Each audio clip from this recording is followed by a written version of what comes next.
This is a C scale chromatic accordion. So basically it's made up of bass notes, there's 80 of those, and also notes which are arranged in a chromatic scale. Chromatic being the word chromatic, which is a Greek word for groups of 12. So basically the notes are arranged in groups of 12 and they increase by one semitone at a time. So that's C, C sharp, etc. going down like so. The C scale accordion became popular in 1850, originally invented in Russia, and it evolved from what they call the diatonic accordion system, which I don't know what that is, but I know that it evolved from that, and this is the chromatic. So 1850s is when it first became a popular instrument. So let's have a look at the chromatic scale. So here we have 3 rows of notes, and the scale are all organized into 12 semitones. Now on this particular accordion, it's what we call a 3-row. There are other chromatic scale accordions with 5 rows, so that you can keep the same fingering when you change different keys. Now the very basics of this will take you through the scales. So C starts off here, and the chromatic scales would be, okay, so there's the chromatic scale. So now we get the normal scales, which we would practice, and in this particular case on this accordion is the white notes, so we just simply follow the white.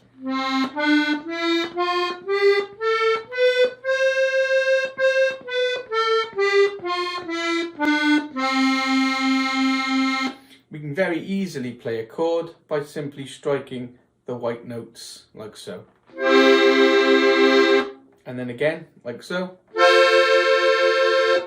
And here like so.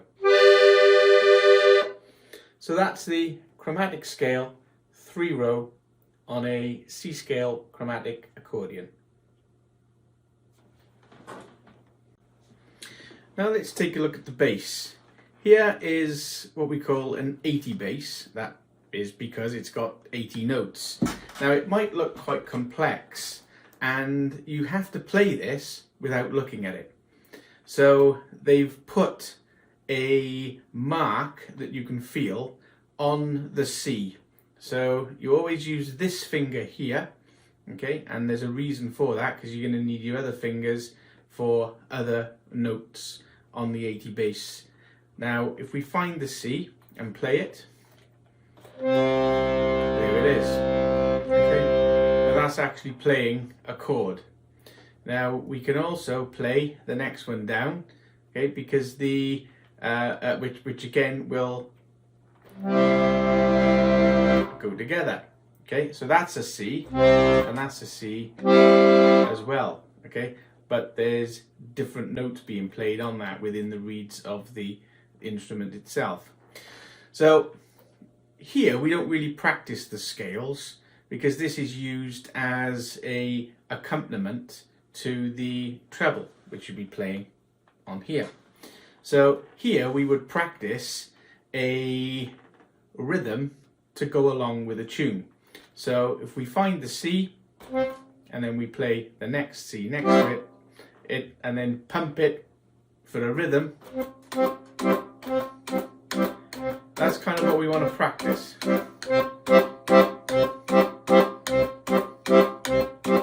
And I can remember sitting down on the settee in the living room of my father's house when he was teaching me, and having to just simply practice this all the time, every night after school. And then down, up, and then back to C.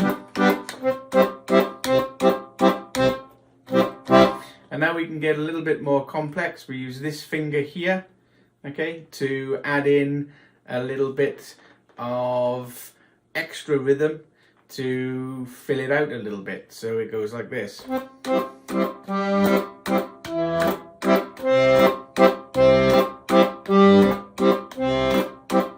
Okay, so let's go through some bass, and you'll pretty much be using this pattern for a lot of songs that you'd be playing on the accordion. So let's go through one first of all.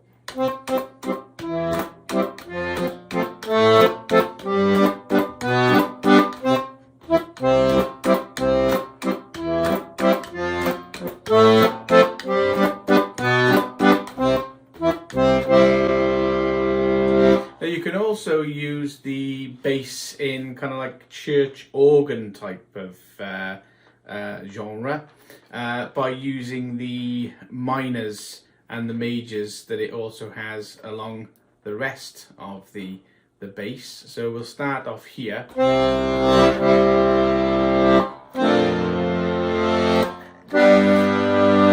And then listen to this now, listen to this extra note that you can put in.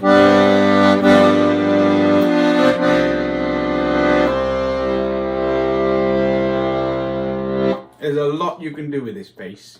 So much you can do with this bass, I tell you. So you can also play all of the treble notes on the bass as well, okay? But you generally, I don't practice the scales on it, you know, I just practice kind of like riffs. So we could say something like this. I messed that up, didn't I? So you can play around with riffs on this. But anyway, so that's the bass side of things. So I've taken you through treble and the bass. And when closing the bellows on the accordion, there's this button here which allows you to do so. Like so. Now let's look at playing both together, and this really comes with practice. It takes, some people can do it straight away, others like me took a few weeks to be able to play both together, but it's a good thing to practice both the bass and the treble at the same time and get the scales right. So we can start off like this.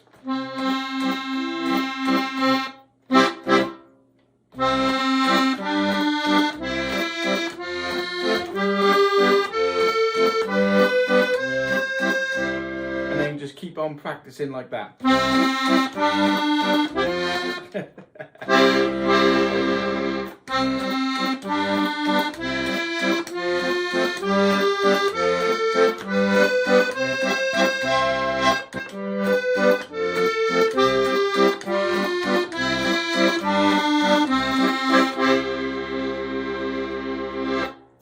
Sit and do that for an hour every day for the next 2 months, and you'll evolve into playing songs.